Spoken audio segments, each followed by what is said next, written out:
Software engineering की class में आप सभी का स्वागत है।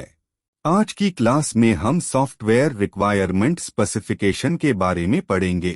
यदि आप मेरे चैनल को अभी तक सब्सक्राइब नहीं किए हैं तो चैनल को तुरंत सब्सक्राइब कर लेवे। सॉफ्टवेयर रिक्वायरमेंट स्पेसिफिकेशन एक ऐसा डॉक्यूमेंट है जिसमें सभी यूजर रिक्वायरमेंट को स्ट्रक्चरल तरीके से अंकित किया गया है। कसारस एक तरीके का कस्टमर तथा कंपनी के मध्य करार है जिसमें कस्टमर द्वारा चाही गई रिक्वायरमेंट तथा कंपनी द्वारा बनाए जाने वाले प्रोडक्ट की संपूर्ण जानकारी होती है। दूसरे शब्दों में कहें तो ओसारस एक डॉक्यूमेंट है जो कि यह डिस्क्राइब करता है कि सॉफ्टवेयर के फीचर क्या होंगे तथा उसका बिहेवियर क्या होगा, अर्थात वह किस प्रकार का परफॉर्म करेगा। हमने सॉफ्टवेयर रिक्वायरमेंट स्पेसिफिकेशन के बारे में जान लिया कि वह क्या है। अब उसकी विशेषताओं को समझते हैं। सॉफ्टवेयर रिक्वायरमेंट स्पेसिफिकेशन की कौन कौन सी विशेषता होती है हम आगे जानते हैं। कंप्लीट यानी संपूर्ण। ओसारस संपूर्ण होना चाहिए, अर्थात जो भी सॉफ्टवेयर की जरूरतें हैं वह सभी ओसारस में उल्लेखित होनी चाहिए। करेक्ट यानी उचित। यह करेक्ट होना चाहिए, अर्थात जो कस्टमर की जरूरतें हैं उसके हिसाब से होना चाहिए। क्लियर यानी स्पष्ट। यह स्पष्ट होना चाहिए। सॉफ्टवेयर की आवश्यकताओं को स्पष्ट रूप से वर्णित यानी डिक्लेयर्ड होना चाहिए। एक्यूरेट यानी शुद्ध। इसमें एक्यूरेसी होनी चाहिए। अगर यह ही एक्यूरेट नहीं होगा तो सॉफ्टवेयर का निर्माण नहीं हो सकता।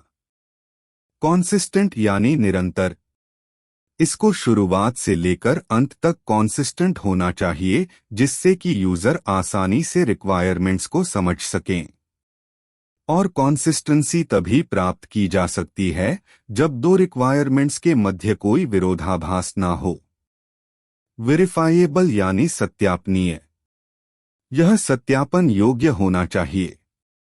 जो एक्सपर्ट्स तथा टेस्टर्स होते हैं उनके द्वारा रिक्वायरमेंट्स को वेरीफाई किया जाता है। मॉडिफाइएबल यानी परिवर्तनीय। ओसारस का जो डॉक्यूमेंट होता है उसमें स्पेसिफाई की गई सारी रिक्वायरमेंट्स मॉडिफाई करने योग्य होनी चाहिए।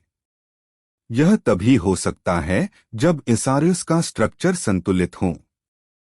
ट्रेसेबल।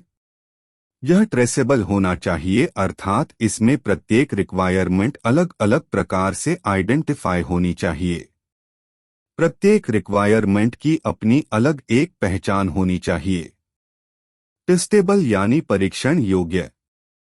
यह टेस्टेबल होना चाहिए, अर्थात इसे किसी भी प्रकार से टेस्ट करने के योग्य होना चाहिए। अनएम्बिग्युअस यानी अमिश्रित। यह केवल तब अनएम्बिग्युअस हो सकता है जब सभी रिक्वायरमेंट का केवल एक ही अर्थ हो, अर्थात केवल एक ही इंटरप्रिटेशन यानी व्याख्या हो। आज का लेक्चर यहीं समाप्त होता है।